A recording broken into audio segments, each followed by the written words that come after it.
ఎందుకంటే కొంచెం కష్టం వచ్చినా, ఆ ఇబ్బంది వచ్చినా, డబ్బు సమస్య వచ్చినా, ఏదొచ్చినా కొంచెం ఆలోచించండి. ఆ దేవుడి మీద భారం పెట్టుర్రి. మనం కష్టపడాలి, దేవుని మీద భారం పెట్టాలి. ఆ దేవుడే మనం చూసుకుంటాడు, అన్నీ మనకి ఇస్తాడు. కానీ కొంచెం మనకు కష్టపడాలి.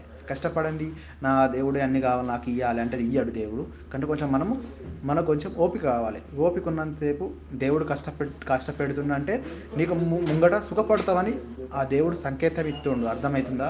సంకేతం వస్తుంది, కొంచెం ఓపిక పట్టాలి. ఆ శివుడు అందరికీ వరాలు ఇస్తాడు, వరాలు కుల్పిస్తాడు. ఇబ్బందులు రావడానికి ఆ దేవుడు మనకు అన్ని ఇబ్బంది చేయడు. కానీ అది మన కర్మఫలం మనం అనుభవించాలంటే కొన్ని మనకు టైం పడుతుంది. మనం చేసిన మనకేం జరిగిందో ముందట, మనకు భవిష్యత్తులో ఏం జరిగిందో మనకు తెలియదు.